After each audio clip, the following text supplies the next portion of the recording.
किसान की शान, किसान की जान होता है उसका ट्रैक्टर, जो धरती का सीना चीर कर फसल उपजाता है। ट्रैक्टर को बड़े शान से रखता है किसान। ऐसे ही एक ट्रैक्टर की तस्वीर मैं आपको दिखाता हूँ। ये ट्रैक्टर 35 लाख रुपए का ट्रैक्टर है। इस ट्रैक्टर को तैयार करवाया है गुलिया खाप के प्रधान सुनील गुलिया ने।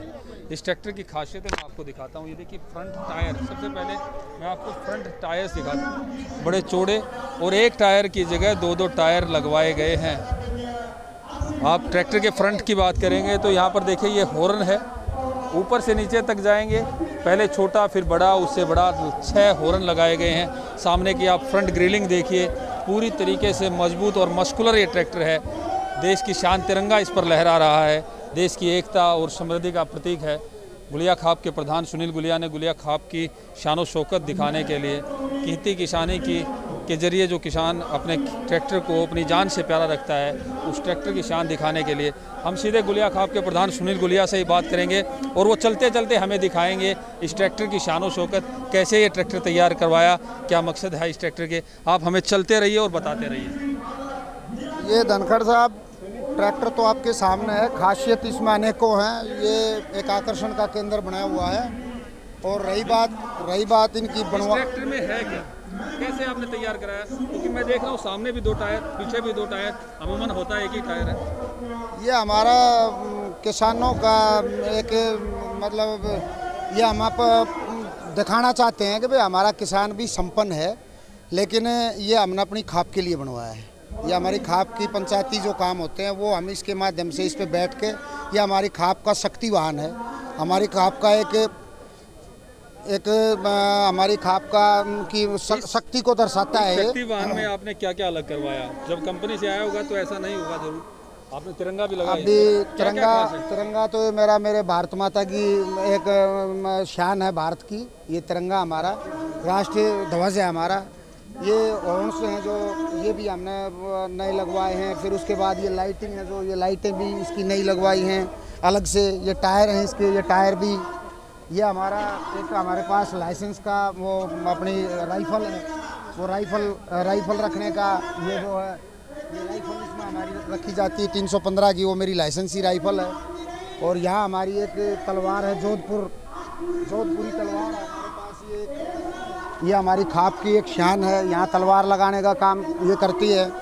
और ये भी हमने अलग से लगवाया। चाहूँगा आपको छत की दृश्य देखिए, आप उस पर पंखा भी लगा हुआ है, पंखा भी लगा है और साथ में बड़ा सा स्पीकर भी आपने लगवाया है। ये स्पीकर इसलिए है कि अगर कोई बात है, कोई ऐसा जन आंदोलन चल रहा है तो इसके अंदर हम माइक भी लगा के हम अपनी बात को रखने का काम कर सकते हैं। और ये हमारी खाप की जो इसका नाम, हमारी खाप का प्रधान का नाम, ये नेम प्लेट है, वो हमारे पिताजी थे। अब आपको पूरे वाइड एंगल से दिखा देते हैं। वाइड एंगल से देखिए पूरे तरीके से, किस तरीके से मस्कुलर ये ट्रैक्टर लगता है। देखिए लोग ट्रैक्टर के ऊपर जाकर अपना फोटो भी खिंचवा रहे हैं। एक तो ट्रैक्टर की छत पर ही चढ़ गया एक किसान, इस ट्रैक्टर के साथ अपनी यादगार बनाना चाहता है किसान। यहाँ टिकरी बॉर्डर के धरने के साथ ही ये ट्रैक्टर लगा है और किसानों की जिज्ञासा लगातार बढ़ती जा रही है। आपको पीछे मैं एक ट्रॉली भी दिखाऊंगा, इस ट्रैक्टर के साथ ही ये ट्रॉली लगी है। जैसी आपको इस ट्रॉली को दिखाएंगे, ये जैसी सीट हैं, ये सीट ठीक लग्जरी बस में या फिर आपको हवाई जहाज़ में देखने को मिलेंगी, पूरी लग्जरी। इस ट्रॉली के भी 4 टायर लगवाए गए हैं। आप देखिए इस ट्रॉली में, जैसे जीपों में आपने देखा है एक कुदाल है, पूरे बढ़िया तरीके से इसको सजाया गया है। इसका बैग देखिए, यहाँ से इसको खोला जाता है, इसके बाद इसमें चढ़ते 4 लोगों के बैठने की व्यवस्था है इसमें। सामने एक स्टेज भी बनवाई गई है। ट्रॉली के ठीक सामने ये स्टेज जो बनी हुई है, इसी स्टेज से जो गुलिया खाप के प्रधान हैं वो लोगों को संबोधित भी करते हैं। शानो शौकत में ये ट्रैक्टर ट्रॉली किसी लग्जरी वाहन से कम नहीं है। गुलिया खाप के प्रधान से फिर बात करेंगे हम। सुनील गुलिया जी, आप हमारे पास आइए और इस ट्रॉली के बारे में भी बताइए। आप थोड़ा सा इस तरफ होंगे तो हम, जैसे ही ये सुनील गुलिया जी हमारे साथ फिर से जुड़ेंगे। सुनील गुलिया जी, बताइए कि इस ट्रॉली को बनाने के पीछे का मकसद क्या है? आप हमारे दर्शकों को भी बताइए और इस देश के हर आम नागरिक को बताइए। ट्रॉली का बनाने का मकसद एक ही है कि हम गुड़िया 84 के प्रधान हैं। हमारी गुड़िया खाप जो है वो पूरा हरियाणा के अंदर और पूरे पश्चिमी उत्तर प्रदेश के अंदर जो खापों का प्रचलन है उसमें बड़ी मशहूर खाप है हमारी, और हम समय समय पर अपनी खाप के माध्यम से बड़े अच्छे अच्छे कार्य करते हैं। और इसके अंदर हमारे जो पिता तुल्य बुजुर्ग हैं हमारे, वो मेरे को मार्गदर्शन जो देते हैं, मेरे साथ पंचायतों में जाते हैं, उनको बिठा के शाही तरीके से उनकी शाही सवारी है उसके अंदर उनको बिठा के हम पंचायत के अंदर ले जाने का काम करते हैं। बिल्कुल, आपने कहा शाही सवारी, मैंने देखा पीछे लिखा हुआ है गुलिया खाप का शक्ति वाहन। तो किसानों की शक्ति कब दिखाएंगे? किसानों की शक्ति अब किसान अभी आपके सामने दिखा भी रहे हैं, और अभी जन चेतना जन जागरण हमने किया है अभी अपनी खाप के अंदर भी घूम घूम के।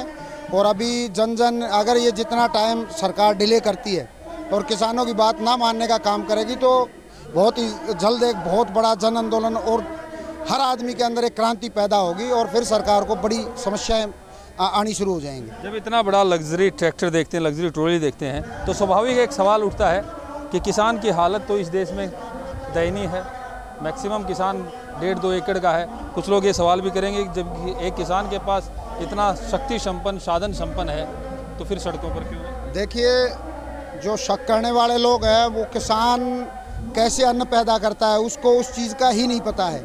किसान हमारी कई पीढ़ियाँ, हमारे दादा परदादा, हमारे पिताजी, इन्होंने अपनी जो है या तो बॉर्डरों पे शहादतें दी हैं या खेतों में सर्दियों में गर्मियों में चमासा तीनों मौसम ना देखते हुए दिन रात हमारे पूर्वजों ने इतनी मेहनत की है और एक एक पैसा जुटा के हमारे को शिक्षित किया।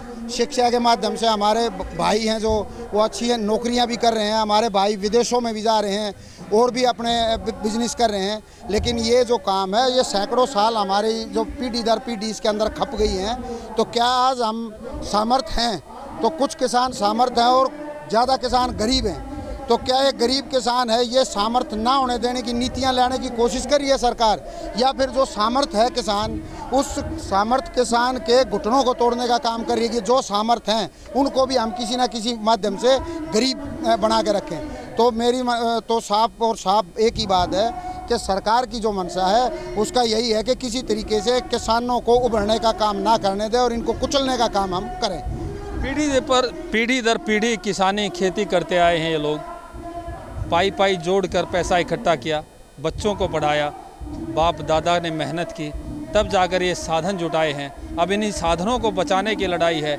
अगर सरकार कॉरपोरेट के हाथों में ये खेती दे देगी, कॉरपोरेट को आगे बढ़ाएगी, तो ये खेती किसानी नहीं बचेगी। इसीलिए सड़क पर ये डटा हुआ है किसान, अपनी एमएसपी, अपनी मंडियों को बचाने की लड़ाई लड़ रहा है किसान। हालांकि प्रधानमंत्री कह चुके हैं कि एमएसपी भी रहेगी, मंडियां भी रहेंगी, लेकिन ये नहीं कहा कि प्राइवेट मंडियों में भी क्या एमएसपी रहेगी, क्या कॉन्ट्रैक्ट फार्मिंग भी होगी तो एमएसपी से नीचे कॉन्ट्रैक्ट नहीं होगा। यही सवाल हैं जिनका जवाब अब तक किसानों को नहीं मिला है। शायद हो सके 25 तारीख को फिर प्रधानमंत्री किसानों से संवाद करेंगे और इन सवालों का जवाब किसानों को मिले। प्रवीण कुमार धनखड़, पंजाब केसरी, टीक रिपोर्टर।